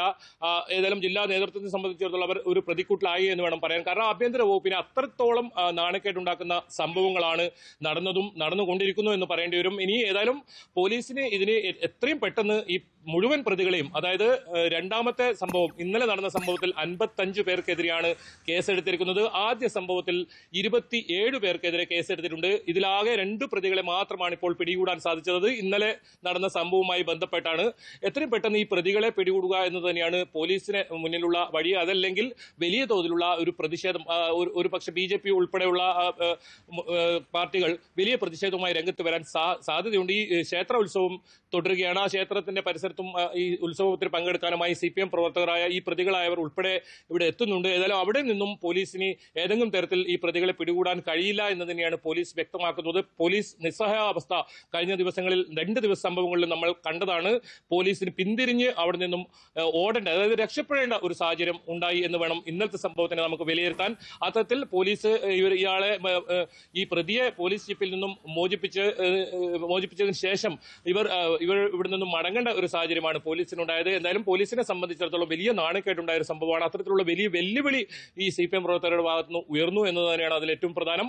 എന്തായാലും ആ സംഭവത്തിൽ ഇത്രയും വലിയ ജാമ്യമില്ലാ വകുപ്പുകൾ പ്രകാരം ഔദ്യോഗിക കൃത്യനിർവഹണം തടസ്സപ്പെടുത്തൽ, ഒപ്പം പോലീസിന് നേരെയുള്ള അക്രമം, ഭീഷണിപ്പെടുത്തൽ തുടങ്ങിയ എല്ലാ ഇത്തരത്തിലുള്ള വലിയ വകുപ്പുകൾ ചുമത്തിയാണ് ഇവർക്കെതിരെ കേസെടുത്തിരിക്കുന്നത്. എത്രയും പെട്ടെന്ന് പോലീസുകാർ മാത്രമാണ് വൈജു ഈ സമയത്ത് ഈ സംഭവ സ്ഥലത്ത് ഉണ്ടായിരുന്നത് എന്നുള്ളതും ഒരു പോലീസിന്റെ ഭാഗത്തൊരു വീഴ്ച ഉണ്ടായില്ല. കാരണം വലിയ തോതിലുള്ള കുറെ അധികം പ്രവർത്തകരുടെ സാന്നിധ്യമുള്ളപ്പോൾ ഈ 10, അതും CPM-കാരായി എന്തും ചെയ്യാമെന്ന് വെല്ലുവിളിച്ചൊക്കെ നിൽക്കുന്ന കുറേ ആളുകളുള്ളപ്പോൾ ഈ 10 പേരെ കൊണ്ട് മാത്രം ഇത്തരം കസ്റ്റഡിയിലെടുപ്പും അറസ്റ്റും ഒക്കെ സാധ്യമാണോ എന്ന ചോദ്യം കൂടിയുണ്ട്. ഈ പുതിയ സാഹചര്യത്തിൽ ഇനിയും കൂടുതൽ റെയ്ഡുകൾ, പരിശോധനകൾ, അറസ്റ്റുകൾ, അങ്ങനെ കാര്യങ്ങൾ കുറച്ചുകൂടി, കാരണം ബൈജു പറഞ്ഞതുപോലെ പോലീസിന് നാണക്കേടുണ്ടാക്കിയ ഒരു സംഭവമാണ്. പോലീസിനെ തന്നെ ആക്രമിക്കുക എന്ന് പറയുമ്പോൾ അവരുടെ മൊറൈലിനെ ബാധിക്കുന്ന പ്രശ്നങ്ങളൊക്കെ ഉണ്ട്. അതിജീവിക്കാൻ ഇപ്പോൾ എന്തൊക്കെ നീക്കങ്ങളാണ് പോലീസിന്റെ ഭാഗത്തുനിന്നുള്ളത്?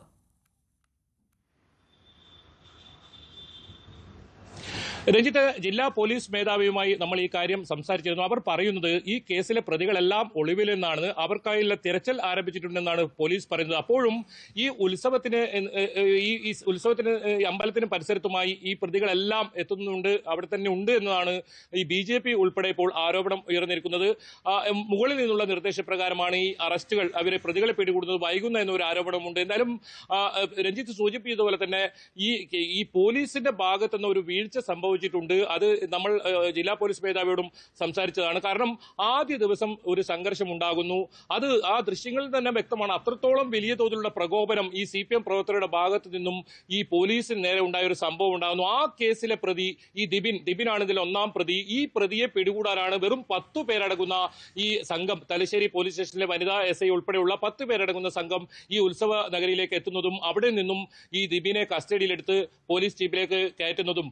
അത് വലിയ തോതിൽ ഈ CPM പ്രവർത്തകർ സംഘടിച്ച് നിൽക്കുന്ന ഒരു സ്ഥലമാണ്. അതൊക്കെ പോലീസിന് ബോധ്യമുണ്ടായിട്ടും വലിയ തോതിലുള്ള ഒരു പോലീസ് സംഘം എത്താതെ ഇത്തരത്തിൽ 10 പേര് മാത്രം എത്തി ഈ കസ്റ്റഡി എടുക്കുന്ന സാഹചര്യമാണ് ഉണ്ടായത്. അതുകൊണ്ട് തന്നെയാണ് ഈ പ്രതിയെ വളരെ വേഗം ഇവർക്ക് ബലമായി മോചിപ്പിക്കാൻ, ഈ പോലീസ് ജീപ്പിൽ നിന്ന് മോചിപ്പിക്കാനും, അതുപോലെ തന്നെ പോലീസ് ജീപ്പ് ഉത്സവ നഗരിന്റെ അകത്ത് കടന്നതിന് ശേഷം ഈ ഗേറ്റ് പൂട്ടിയിടുന്ന സാഹചര്യം വരെ ഉണ്ടായിരുന്നു. മണിക്കൂറുകളോളമാണ് അത്തരത്തിൽ പോലീസിനെ മുൾമുന്നിൽ നിർത്തിയത്. അത് ആക്രമിക്കുന്ന ഒരു സാഹചര്യം ഉണ്ടായി. ഏതായാലും ഈ ആക്ഷേപിച്ച ചില ആൾക്കാരൊക്കെ ഈ കൂട്ടത്തിൽ ഉണ്ടായിരുന്നെന്നാണ് പോലീസ് പറയുന്നത്. അതുകൊണ്ടാണ് വലിയ തോതിലുള്ള ഒരു സംഘർഷത്തിലേക്ക് നീങ്ങിയെന്നും പോലീസ് പറയുന്നുണ്ട്. എന്തായാലും പോലീസിന്റെ ഭാഗത്തുനിന്നും ഒരു വീഴ്ച അത്തരത്തിൽ സംഭവിച്ചിട്ടുണ്ട്. ഈ പ്രതികളെ പിടികൂടുമ്പോൾ അത്രത്തോളം ഒരു 10 പേരടങ്ങുന്ന ആ ഒരു സംഘം മാത്രമല്ല, വലിയ തോതിലുള്ള സന്നാഹം അവിടെ പോകേണ്ടതായിരുന്നു. അതിന് പകരം ഇതിനെ നിസാരമായി വൽക്കരിച്ചു. ഏതായാലും ആദ്യ ദിവസത്തെ നാണക്കേടിൽ നിന്നും പിന്നീട് രണ്ടാമത്തെ ദിവസം അത് വലിയ നാണക്കേടിലേക്ക് മാറുന്ന ഒരു സാഹചര്യമാണ് ഇപ്പോൾ നിലവിലുള്ളത്. ഏതായാലും ഇപ്പോൾ അറസ്റ്റിലായിരിക്കുന്ന ലിനേഷും സഹദേവനെയും 14 ദിവസത്തേക്ക് കോടതി റിമാൻഡ് ചെയ്തിട്ടുണ്ട്. മറ്റു പ്രതികൾക്കായി തിരച്ചിൽ ഊർജിതമാക്കിയതാണ് ഇപ്പോൾ ജില്ലാ പോലീസ് മേധാവിയും വ്യക്തമാക്കുന്നത്. കെ വി ബൈജു വിവരങ്ങൾ പങ്കുവച്ചു. ഏതായാലും പോലീസിന് നാണക്കേടുണ്ടാക്കിയ ഒരു സംഭവം അത് കൂടുതൽ അറസ്റ്റിലേക്കും നടപടികളിലേക്കും കടക്കാനുള്ള ശ്രമത്തിലാണ് പോലീസ് എന്നുള്ളതാണ്. നമുക്ക് വളരെ പെട്ടെന്ന് തിരിച്ചു വരാം ഇടവേളയ്ക്ക് ശേഷം.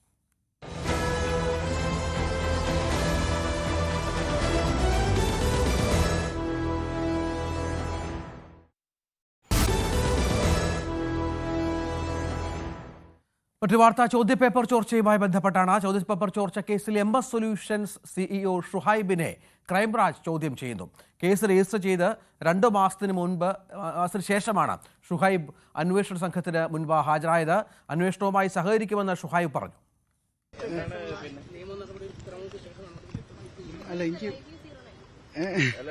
എനിക്ക് മൊഴി കൊടുത്തേ പറ്റൂ. ഷുഹൈബിനെ വിശദമായി ചോദ്യം ചെയ്യുമെന്നും ഹൈക്കോടതിയുടെ നിർദ്ദേശമുള്ളതിനാൽ അറസ്റ്റ് ചെയ്യില്ലെന്നും ക്രൈംബ്രാഞ്ച് SP മൊയ്തീൻകുട്ടി പ്രതികരിച്ചു.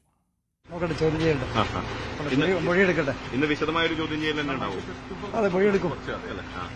റിപ്പോർട്ട് സംസാരിക്കട്ടെ, അല്ലെ മൊഴിയെടുത്തതിന് ശേഷം സംസാരിക്കാം. നമ്മൾ ഈ കോടതിയിൽ ഇവനെ കസ്റ്റഡിയിൽ വേണമെന്നുള്ള ആവശ്യം തന്നെയാണ് ഉന്നയിക്കുന്നത്. ചോദ്യം ചെയ്തതിനു ശേഷം പറയാൻ പറ്റും. ചോദ്യം ചെയ്യട്ടെ, വിശദമായി മൊഴിയെടുക്കട്ടെ, മൊഴിയെടുത്തതിനു ശേഷം പറയാം. കോടതി അതിനുള്ള അങ്ങനെയാണ് ആവശ്യപ്പെട്ടിരിക്കുന്നത്. അയാൾ മുൻകൂർ ജാമ്യത്തിന് അപേക്ഷിച്ചപ്പോൾ ചോദ്യം ചെയ്യാൻ അവസരം വേണമെന്ന് അയാളുടെ അഡ്വക്കേറ്റ് വാദിച്ചപ്പോൾ അതിനൊരു അവസരം കൊടുക്കാൻ കോടതി പറഞ്ഞു. ചോദ്യം ചെയ്യലിന് ശേഷം കോടതിയിൽ ക്രൈംബ്രാഞ്ച് 25-ന് റിപ്പോർട്ട് നൽകും. MS സനീഷ് കുമാർ വിവരങ്ങൾ പങ്കുവെക്കും. അനീഷ്, ഇടയ്ക്കൊന്ന് അല്പം മന്ദഗതിയിലായിരുന്നു ഈ ചോദ്യപേപ്പർ ചോർച്ചയുമായി ബന്ധപ്പെട്ട അന്വേഷണം. ഇപ്പോൾ അത് കുറച്ചുകൂടി സജീവമായിരിക്കുകയാണോ? എന്തൊക്കെയാണ് ക്രൈംബ്രാഞ്ചിന്റെ നീക്കം?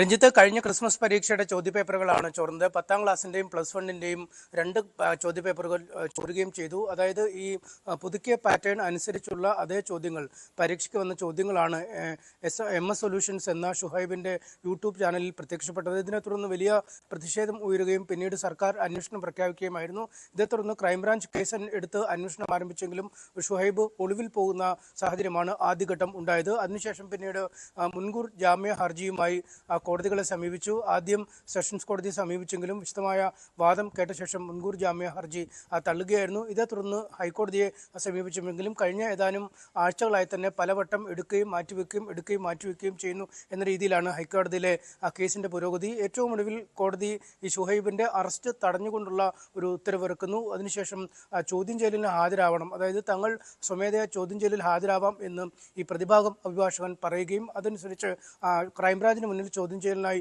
എത്തണമെന്ന് കോടതി നിർദ്ദേശം നൽകുകയുമായിരുന്നു. ഇതിന്റെ അടിസ്ഥാനത്തിലാണ് ഇന്ന് ചോദ്യം ചെയ്യലിന് ഇപ്പോൾ ഹാജരായിക്കൊണ്ടിരിക്കുന്നത്. പക്ഷേ ഇന്ന് കോടതിയുടെ ഉത്തരവുള്ളതുകൊണ്ട് തന്നെ അറസ്റ്റ് ചെയ്യാൻ കഴിയില്ല. ചൊവ്വാഴ്ചയാണ് ഇത് സംബന്ധിച്ച ഹർജി വീണ്ടും പരിഗണിക്കുന്ന ഒരു സാഹചര്യം. നേരത്തെ ഈ കേസുമായി ബന്ധപ്പെട്ട് ഷുഹൈബിന്റെ യൂട്യൂബ് ചാനലിൽ ഈ ചോദ്യപേപ്പറുകൾ അവതരിപ്പിച്ച 2 അധ്യാപകർ, ഫഹദ് എന്ന അധ്യാപകനും ജിഷ്ണു എന്ന അധ്യാപകനും, ഈ 2 പേരെയും ക്രൈംബ്രാഞ്ച് അറസ്റ്റ് ചെയ്യുന്ന സാഹചര്യമുണ്ടായി. അതിനുശേഷം അവരെ വിശദമായ മൊഴിയെടുത്ത് പിന്നീട് റിമാൻഡ് ചെയ്യുകയാണ്. അവരിപ്പോഴും ജയിലിൽ റിമാൻഡിൽ തന്നെ കഴിയുകയാണ്. ഈ 2 അധ്യാപകരും തങ്ങളുടെ ഈ ചോദ്യപേപ്പർ തയ്യാറാക്കുന്നതിനുള്ള നിർദ്ദേശം നൽകിയത്, അല്ലെങ്കിൽ ഈ ചോദ്യപേപ്പർ തയ്യാറാക്കിയ ശേഷം തങ്ങളോട് ഇത് അവതരിപ്പിക്കാൻ പറഞ്ഞത് ഷുഹൈബാണ് എന്നാണ് വ്യക്തമാക്കിയത്. മറ്റു കാര്യങ്ങളെക്കുറിച്ചൊന്നും തങ്ങൾക്ക് അറിയില്ല. ഷുഹൈബ് ഇത്തരത്തിൽ വൈകുന്നേരം ഈ 2 ചോദ്യക്കടലാസുമായി എത്തുകയും തങ്ങളോട് ഇത് യൂട്യൂബിൽ അവതരിപ്പിക്കണമെന്ന് ആവശ്യപ്പെടുകയും ചെയ്തു. നേരിട്ട് അവതരിപ്പിക്കുക മാത്രമാണ് ചെയ്തത്. എവിടെ നിന്നാണ് ചോദ്യപേപ്പർ എന്നത് സംബന്ധിച്ച വിശദാംശങ്ങൾ ഷുഹൈബ് നൽകിയിട്ടില്ല എന്നും പറഞ്ഞു. എന്തായാലും ഈ അധ്യാപകരുടെ മൊഴിയുള്ളതുകൊണ്ട് തന്നെ ഷുഹൈബാണ് ചോദ്യക്കടലാസുകൾ തയ്യാറാക്കിയത് എന്ന കാര്യം വ്യക്തമാണ്. അത് എവിടെ നിന്ന് ലഭിച്ചു എന്നതിനെക്കുറിച്ചുള്ള അന്വേഷണം വളരെ വിശദമായി തന്നെ ക്രൈംബ്രാഞ്ച് നടത്തിയിരുന്നു. പക്ഷേ അപ്പോഴും ഷുഹൈബിലേക്ക് എത്താൻ കഴിയാത്തത്, ഷുഹൈബിനെ ചോദ്യം ചെയ്യാൻ കഴിയാത്തത്, കേസ് അന്വേഷണം മുന്നോട്ട് പോകാൻ കഴിയാത്ത ഒരു സാഹചര്യത്തിലേക്ക് കാര്യങ്ങൾ എത്തിയിരുന്നു. ഈ ചോദ്യപേപ്പർ ലഭിച്ച സ്കൂളുകളുമായി ബന്ധപ്പെട്ടും സംശയമുള്ള ചില ഇടങ്ങളിലുമൊക്കെ പോലീസ് ഈ ക്രൈംബ്രാഞ്ച് പരിശോധന നടത്തിയെങ്കിലും കൃത്യമായ ഒരു വിവരം ലഭിക്കുന്ന സാഹചര്യം ഉണ്ടായില്ല.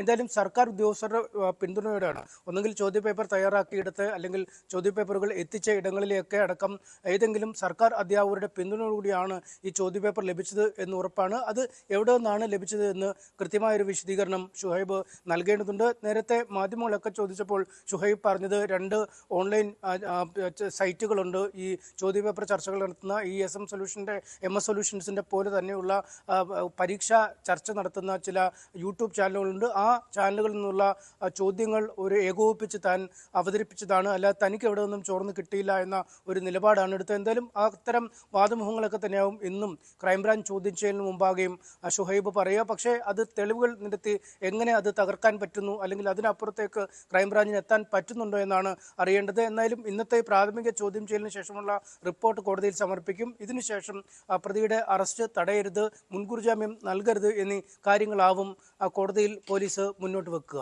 രഞ്ജിത്ത്, ഇത് ഇനിയിപ്പോൾ ഇയാൾക്ക് മാത്രം പങ്കാളിത്തം എന്ന രീതിയിൽ തന്നെയാണോ ഇപ്പോൾ ക്രൈംബ്രാഞ്ച് കാര്യങ്ങൾ മുന്നോട്ട് കൊണ്ടുപോകുന്നത്? ഈ അന്വേഷണവുമായി സഹകരിക്കും എന്ന് ഇയാൾ വ്യക്തമാക്കിയിട്ടുണ്ട്. ഇയാളെ അറസ്റ്റ് ചെയ്യരുത് എന്ന കോടതി ഉത്തരവും നിലവിലുണ്ട്. അപ്പോൾ ഇതിൻ്റെ ഗൗരവം നമുക്കറിയാം, ഈ സംഭവത്തിൻ്റെ ഗൗരവം വളരെ വലുതാണ്.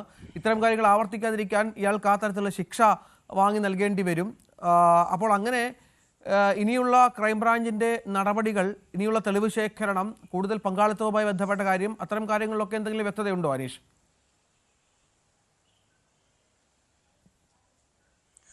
രഞ്ജിത്ത്, ശൂന്യതയിൽ നിന്ന് എന്തായാലും ഇത്തരം ഒരു ചോദ്യപേപ്പർ ഈ ഷുഹൈബിന് ലഭിക്കില്ല എന്ന് ഉറപ്പാണ്. കാരണം മുൻ വർഷങ്ങളിലൊക്കെ നടത്തിയ പാറ്റേണിൽ നിന്ന് വിഭിന്നമായി പുതിയ പാറ്റേണിലുള്ള പരീക്ഷ ആണ് ഇത്തവണ ക്രിസ്മസ് പരീക്ഷയ്ക്കൊക്കെ നടത്തിയത്. അതിൽ ഏതാണ്ട് പുതിയ രീതിയിലുള്ള ചില ചോദ്യങ്ങളും ഉണ്ടായിരുന്നു. പക്ഷേ ഈ ചോദ്യങ്ങളടക്കം കൃത്യമായി തന്നെ ഈ 2 പരീക്ഷയ്ക്കും, ഈ 10ാം ക്ലാസ്സിലെ പരീക്ഷയ്ക്കും ഈ +1 പരീക്ഷയ്ക്കും എത്തുന്നു. ഈ പുതുക്കിയ പാറ്റേൺ അനുസരിച്ചുള്ള ആ ചോദ്യങ്ങൾ എവിടെ നിന്നും ഷുഹൈബിന് ലഭിച്ചു എന്ന ചോദ്യമാണ് അപ്പോഴും ബാക്കിയാവുന്നത്. ഷുഹൈബ് ആദ്യഘട്ടം മുതൽ പറയുന്നത് പ്രശസ്തമായ 2 യൂട്യൂബ് ചാനലുകളുടെ പരീക്ഷാ ചർച്ച നടത്തി അതിൽ നിന്നുള്ള സാധ്യതാ ചോദ്യങ്ങൾ ഉൾപ്പെടുത്തി താൻ ഒരു ചോദ്യക്കടലാസ് ഉണ്ടാക്കുകയായിരുന്നു, അത് അധ്യാപകർക്ക് നൽകിയെന്ന് പറയുന്നു. പക്ഷേ അപ്പോഴും കൃത്യമായ ഒരു ഉത്തരം ഷുഹൈബിൻ്റെ പക്കൽ നിന്ന് ലഭ്യമല്ല. ഒപ്പം ഈ കേസിൻ്റെ നടപടിക്രമങ്ങൾ ആരംഭിച്ച ആദ്യഘട്ടം മുതൽ അന്വേഷണ സംഘത്തിന് മുമ്പിൽ എത്താതെ അകന്നു മാറി നിൽക്കുന്ന അല്ലെങ്കിൽ ഒളിവിലേക്ക് പോകുന്ന ഒരു രീതിയാണ് ഷുഹൈബിൻ്റെ ഭാഗത്തു നിന്നും ഉണ്ടായത്. ഒരു പക്ഷേ കുറ്റക്കാരൻ അല്ലെങ്കിൽ നേരിട്ട് വന്ന് ഈ തെളിവുകൾ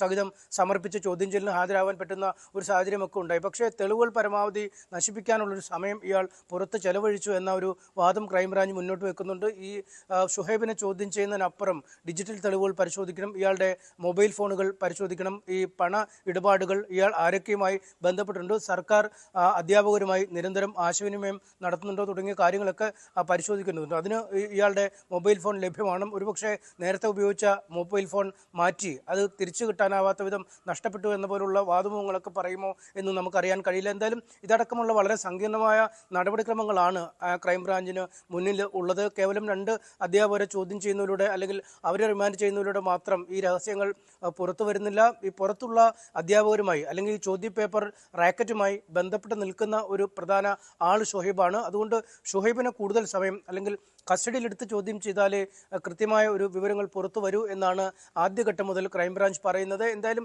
ഇന്ന് നടക്കുന്ന പ്രാഥമിക ചോദ്യം ചെയ്യലിന് ശേഷം ലഭിക്കുന്ന വിവരങ്ങൾ, മറ്റ് അധ്യാപകർ നൽകിയ മൊഴിയുമായി ഇയാളുടെ മൊഴിക്കുള്ള പരസ്പര വിരുദ്ധത, മറ്റ് പരീക്ഷാ സെന്ററുകളിൽ നിന്ന് ലഭിച്ച മൊഴികൾ, ഇവയെല്ലാം ക്രോഡീകരിച്ചാവും പിന്നീട് ഒരു നിഗമനത്തിലേക്ക് പോലീസ് എത്തുക. അതുകൊണ്ട് തന്നെ ഇന്നത്തെ ചോദ്യം ചെയ്യൽ കഴിയുമ്പോൾ ഇക്കാര്യങ്ങളൊക്കെ ചേർത്ത് കോടതിയിൽ വിശദമായ റിപ്പോർട്ട് നൽകുകയും ഷുഹൈബിനെ കസ്റ്റഡിയിലെടുത്ത് ചോദ്യം ചെയ്താൽ മാത്രമേ കൃത്യമായ തെളിവുകൾ പുറത്തു കൊണ്ടുവരാൻ കഴിയൂ എന്ന് വാദിക്കുകയും ചെയ്യും. അങ്ങേയറ്റം ഗുരുതരമായ ഒരു പ്രശ്നമാണ്, സാമൂഹിക പ്രശ്നമാണ്. കാരണം നൂറുകണക്കിന് വിദ്യാർത്ഥികളാണ് രാപ്പകലില്ലാതെ പഠിച്ച് പരീക്ഷ എഴുതി പരീക്ഷയെ നേരിട്ട് വിജയത്തിലേക്കും മറ്റും പോകുന്നത്. അപ്പോഴാണ് യാതൊരു അധ്വാനവുമില്ലാതെ കുറുക്കുവഴിയിലൂടെ ചോദ്യക്കടലാസ് ലഭിക്കുന്നവർ ഉന്നത മാർക്ക് നേടി പോകുമ്പോൾ ഇത് അല്ലാതെ ഒരു വശത്ത് നിൽക്കുന്ന സമർത്ഥരായ കുട്ടികളെയും കാണാൻ കഴിയും. അതുകൊണ്ട് അതൊരു ഗൗരവമുള്ള വിഷയമായി തന്നെ പരിഗണിക്കണം എന്നാണ് ക്രൈംബ്രാഞ്ച് കോടതിയിൽ ആവശ്യപ്പെടുന്നത്. എന്തായാലും അടുത്ത കേസ് പരിഗണിക്കുന്ന ദിനമാവും ഈ കേസിനെ സംബന്ധിച്ചിടത്തോളം ഏറ്റവും നിർണായകമായ ദിനം. രഞ്ജിത്ത്. ശരി, MS സനീഷ് കുമാർ വിവരങ്ങൾ പങ്കുവച്ചു. മറ്റൊരു വാർത്തയിലേക്ക് പോകണം. അത് മലപ്പുറത്ത് നിന്നാണ്. മലപ്പുറത്ത് കൈക്കൂലി വാങ്ങുന്നതിനിടെ വില്ലേജ് അസിസ്റ്റന്റ് വിജിലൻസ് പിടിയിലായി. തിരുവാലി വില്ലേജ് അസിസ്റ്റന്റ് നിയത്തുള്ളയാണ് പിടിയിലായത്. പട്ടയത്തിലെ തെറ്റുതിരുത്താൻ അയാൾ ആവശ്യപ്പെട്ടത് 7.5 ലക്ഷം രൂപയാണ്. ആദ്യ ഗഡുവായ 50,000 രൂപ കൈമാറുന്നതിനിടെയാണ് പിടിയിലായത്.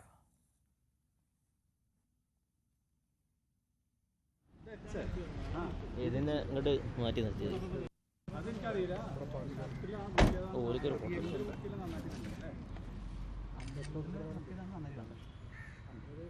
CBI അനുമോദ് വിവരങ്ങൾ പങ്കുവെക്കും. അനുമോദ്, കഴിഞ്ഞ ദിവസമാണ് എറണാകുളത്ത് RTO വിജിലൻസിൻ്റെ പിടിയിലാകുന്നത് കൈക്കൂലി കേസ്. അത് നമുക്ക് അറിയാം, കിട്ടിയ പൈസ, മദ്യക്കുപ്പികളുടെ കണക്ക് വളരെ വലുതാണ്. ഇതിപ്പോൾ ഈ വില്ലേജ് അസിസ്റ്റന്റ് ഇയാളും ഈ കാറ്റഗറിയിൽപ്പെട്ട ഒരാളാണെന്ന് മനസ്സിലാകുന്നു. എങ്ങനെയാണ് ഇയാൾ പിടിയിലായത്? രഞ്ജിത്ത്, കൈക്കൂലിയായി ചോദിച്ച തുകയുടെ വലുപ്പമാണ് ഇവിടെ ആദ്യം നമ്മൾ പറയേണ്ടത്. 7.5 ലക്ഷം രൂപയാണ് ഇയാൾ കൈക്കൂലി ചോദിച്ചതെന്നാണ് വിജിലൻസ് പറയുന്നത്. ഇതുമായി ബന്ധപ്പെട്ട് നമുക്ക് വിവരം കിട്ടിയത് 1 ഏക്കർ 30 സെൻറ്റ് ഭൂമി, അത്രയും ഭൂമിയുണ്ട് ഈ പരാതിക്കാരന്. ഇതിൽ 60 സെൻറ്റ് മാത്രമാണ് നിലവിൽ പട്ടയമുള്ളത്. 1 ഏക്കർ 30 സെൻറ്റിന് നികുതി അടയ്ക്കുന്നുണ്ടെങ്കിലും രേഖകളിൽ ചില പ്രശ്നങ്ങളുള്ളതുകൊണ്ട് ആ ഭൂമി കൂടി ശരിയാക്കേണ്ടതുണ്ട്. ദയവായി തുടരുക. ഇപ്പോൾ ഷോൺ ജോർജ് മാധ്യമങ്ങളെ കാണും. അപ്പോൾ ഇരാറ്റുപേട്ട മുനിസിപ്പാലിറ്റി ലീഗിൻ്റെ എതിർപ്പിനെ അവഗണിച്ച് PC ജോർജ് UDFിലുള്ള സമയത്ത് ലീഗിൻ്റെ എതിർപ്പിനെ അവഗണിച്ച് PC ജോർജ് ഉണ്ടാക്കിയതാണ്. അപ്പോൾ അദ്ദേഹം ഒത്തിരി സ്നേഹിച്ച ഒരു സമൂഹം വഴിതെറ്റി പോകുന്നൊരു സാഹചര്യം ഉണ്ടായപ്പോൾ ഇപ്പോൾ ഇരാറ്റുപേട്ടയെ സംബന്ധിച്ചിട്ട് ഇരാറ്റുപേട്ടയിലുള്ള എല്ലാവരും തീവ്രവാദികളെന്ന് ഒരിക്കലും PC ജോർജ് പറഞ്ഞിട്ടില്ല. പക്ഷേ തീവ്രവാദ സ്വഭാവമുള്ള സാന്നിധ്യമുള്ള സംഘടനകൾ ഇരാറ്റുപേട്ടയിലുണ്ട് എന്ന് ഇരാറ്റുപേട്ടയെ സ്നേഹിക്കുന്ന ഈ നാടിന് 10-33 വർഷം ഈ നാട്ടിൽ ജനപ്രതിയായിരുന്ന ഒരു വ്യക്തിക്ക് ഈ നാടിന് ആപത്തുണ്ടാകുമ്പോൾ ചൂണ്ടിക്കാണിക്കാൻ സ്വാതന്ത്ര്യമില്ല എങ്കിൽ ആ സ്വാതന്ത്ര്യം നമുക്ക് നേടിയെടുത്തേ പറ്റുള്ളൂ. അത് അദ്ദേഹം സംസാരിച്ചതിൻ്റെ ഭാഷ. ഷോൺ ജോർജ് മാധ്യമങ്ങളെ കാണുകയായിരുന്നു. PC ജോർജുമായി ബന്ധപ്പെട്ട വിഷയത്തിലാണ് ഷോൺ മാധ്യമങ്ങളെ കണ്ടത്. നമുക്കറിയാം PC ജോർജ് ഇപ്പോൾ പോലീസിന് കത്ത് നൽകിയിട്ടുണ്ട്. അത് മതവിദ്വേഷ പരാമർശവുമായി ബന്ധപ്പെട്ടുള്ള കോടതിയലക്ഷ്യ നടപടികളുണ്ട്. പോലീസിൻ്റെ അറസ്റ്റ് അടക്കമുള്ള ഭീഷണി PC ജോർജിന് മേളിലുണ്ട്. അത് അതിജീവിക്കാനായി ഇപ്പോൾ തിങ്കളാഴ്ച ഹാജരാകാം എന്ന രീതിയിലൊരു കത്താണ് PC നൽകിയിരിക്കുന്നത്. രാവിലെ പോലീസ് PCയുടെ വീട്ടിലെത്തിയിരുന്നു. പക്ഷേ PCയെ കണ്ടെത്താനായില്ല. ഇപ്പോൾ ഷോൺ ഏറ്റവും ഒടുവിൽ മാധ്യമങ്ങളോട് പ്രതികരിക്കാൻ, മകൻ ഷോൺ മാധ്യമങ്ങളോട് പ്രതികരിക്കാൻ തയ്യാറായിരിക്കുന്നു എന്നാണ് മനസ്സിലാക്കേണ്ടത്. തത്സമയ സംപ്രേഷണമാണ് പ്രേക്ഷകർ കണ്ടത്. അനുമോദ് തുടരുന്നുണ്ട്. അനുമോദ് പറഞ്ഞ് തുടങ്ങിയത് പൂർത്തിയാക്കാം. രഞ്ജിത്ത്, അതായത് 1 ഏക്കർ 30 സെൻറ്റ് ഭൂമിയാണ് ഈ പരാതിക്കാരന് സ്വന്തമായിട്ടുണ്ടായിരുന്നത്. അതിൽ 60 സെൻറ്റിന് മാത്രമായിരുന്നു പട്ടയം ഉണ്ടായിരുന്നത്. ബാക്കി 70 സെൻറ്റ് രേഖകളിൽ ചേർത്തേണ്ടതുണ്ട്. അതിൻ്റെ നടപടിക്രമങ്ങൾ പൂർത്തിയാക്കേണ്ടതുണ്ട്.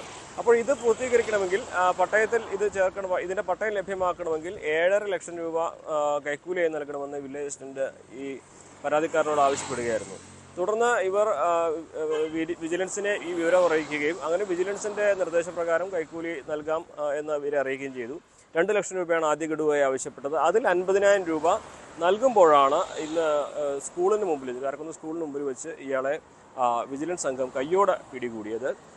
എന്നാണെങ്കിലും ഇത് വളരെ പ്രധാനപ്പെട്ട ഒരു കാര്യം, തുകയുടെ വലുപ്പമാണ്. 7.5 ലക്ഷം രൂപ എന്ന് വെച്ചാൽ വലിയൊരു സംഖ്യയാണ്. അതൊക്കെയാണ് ഈ ഒരു ഭൂമിയുടെ ചില മാറ്റങ്ങൾക്ക് വേണ്ടി വില്ലേജ് അസിസ്റ്റന്റ് ആവശ്യപ്പെടുന്നത്. ഒരു പക്ഷേ ഇനി ഈ വില്ലേജ് അസിസ്റ്റന്റ് പുറകിൽ മറ്റാരെങ്കിലും ഉണ്ടോ എന്നുള്ള കാര്യങ്ങളൊക്കെ വിജിലൻസ് വരും ദിവസങ്ങളിൽ അന്വേഷണത്തിൽ കണ്ടെത്തുമായിരിക്കാം.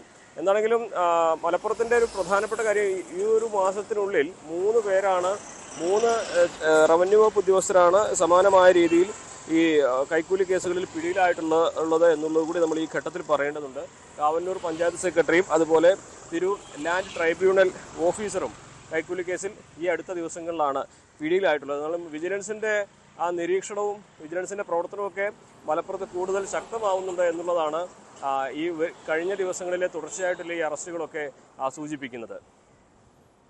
ഇത് ഇയാൾക്കെതിരെ കൂടുതൽ അന്വേഷണം നമുക്കറിയാം, നേരത്തെ പറഞ്ഞതുപോലെ എറണാകുളത്തെ RTO ക്കെതിരെ ഇപ്പോൾ പുതിയ പുതിയ കാര്യങ്ങളാണ്. ടെക്സ്റ്റൈൽസ് തുടങ്ങാൻ അടക്കം 75 ലക്ഷം രൂപ ഇവിടെ ചില ഇടപാടുകൾ നടത്തിയ ആളാണ് എന്ന് മനസ്സിലാകുന്നു. ഇയാളുടെ സ്വത്തുവിവരവുമായി ബന്ധപ്പെട്ട് ഈ മലപ്പുറത്തെ വില്ലേജ് അസിസ്റ്റന്റ് സ്വത്തുവിവരവുമായി ബന്ധപ്പെട്ട് അന്വേഷണം വേണ്ടി വരും.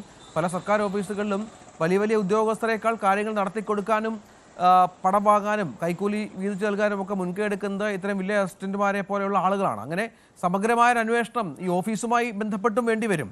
അത്തരത്തിലുള്ള നിലപാടിലും നീക്കത്തിലുമൊക്കെയാണോ അനുമോദ് വിജിലൻസ്? രഞ്ജിത്ത്, അത് തന്നെയാണ് നമുക്ക് സൂചിപ്പിക്കാനുള്ളത്. കാരണം ഇത്രയും വലിയ ഒരു സംഖ്യ വില്ലേജ് അസിസ്റ്റന്റ് കൈക്കൂലി വാങ്ങുമ്പോൾ അത് സ്വാഭാവികമായിട്ടും ഇയാൾക്ക് മാത്രം കൈകാര്യം ചെയ്യാനുള്ളതാണോ എന്ന ചോദ്യം ഉയരുന്നുണ്ട്. ഒരുപക്ഷെ ഈ ഒരു നടപടിക്ക് ഒപ്പം നിൽക്കുന്ന ഉദ്യോഗസ്ഥർക്കെല്ലാം ഇതിൻ്റെ പങ്ക് നൽകാനുണ്ടാകുമെന്നാകാം ഇയാൾക്ക് പറയാനുള്ളത്. അത് ഏതൊക്കെ ഉദ്യോഗസ്ഥരാണെന്ന് ഇയാൾ വെളിപ്പെടുത്തുമോ, അതിന് തെളിവ് കൈമാറുമോ എന്നൊന്നും പറയാനാകില്ല. എന്നിരുന്നാൽ തന്നെയും ഇയാൾ ഒറ്റയ്ക്കായിരിക്കില്ല എന്ന് സൂചിപ്പിക്കുന്നതാണ് ഇതുവരേക്കുള്ള നടപടികൾ. ഒരുപക്ഷെ ഇതിൽ ഏത് തലം മുതൽ ഈ കൈക്കൂലിയുടെ അറ്റം ഏത് തലത്തിലാണ് കിടക്കുന്നത് എന്നുള്ളതൊക്കെ നമുക്ക് വിജിലൻസിൻ്റെ അന്വേഷണത്തിൽ മാത്രമേ വ്യക്തമാകുകയുള്ളൂ. ഈ ഒരു ആദ്യം പറഞ്ഞു വെച്ചതുപോലെ കൈക്കൂലിയുടെ വലുപ്പം, ആ വലിയ സംഖ്യ, ആ സംഖ്യയുടെ വലുപ്പം തന്നെയാണ് ഈ ഒരു കേസിനെ മറ്റ് കേസുകളിൽ നിന്ന് വിഭിന്നമാക്കി നിർത്തുന്നതും. ഒരുപക്ഷെ മഞ്ഞുമലയുടെ ഒരു അറ്റം മാത്രമായിരിക്കാം പിടിയിലായത് എന്ന് ഈ ഘട്ടത്തിൽ വിലയിരുത്താൻ നമ്മളെ പ്രേരിപ്പിക്കുന്നതും കൈക്കൂലിയുടെ ഈ വലുപ്പം തന്നെയാണ്. തീർച്ചയായും CV അനുമോദാണ് ഈ വിഷയത്തിൽ വിവരങ്ങൾ പങ്കുവച്ചത്. ഏതായാലും കൈക്കൂലി കേസിലും മറ്റും പിടിയിലാകുന്ന സർക്കാർ ഉദ്യോഗസ്ഥരുടെ എണ്ണം ഓരോ ദിവസവും വർദ്ധിച്ചു വരുന്ന പശ്ചാത്തലം കൂടി ഇതിനോട് ചേർത്ത് വെക്കണം.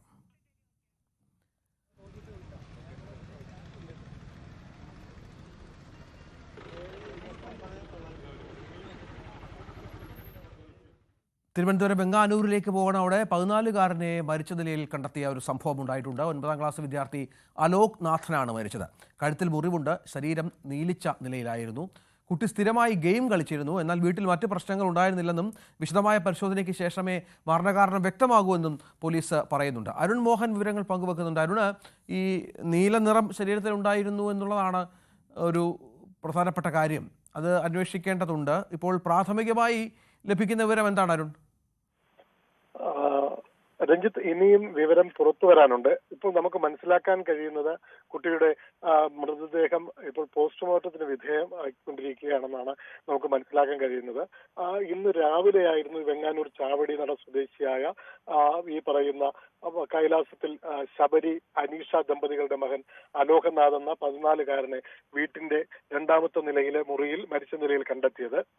പതിവ് സമയത്ത് എണീക്കാത്തതിനെ തുടർന്ന് അമ്മ നടത്തിയ പരിശോധനയിലായിരുന്നു മകൻ കട്ടിലിന് താഴെ മരിച്ച നിലയിൽ കിടക്കുന്നു. തുടർന്ന് ബന്ധുക്കളുടെ സഹായത്തോടുകൂടി ആശുപത്രിയിൽ ജീവൻ അവശേഷിക്കുന്നുണ്ടോ എന്നുള്ളൊരു പ്രതീക്ഷയിലായിരുന്നു ഈ പറയുന്ന ആശുപത്രിയിൽ എത്തിക്കുകയായിരുന്നു.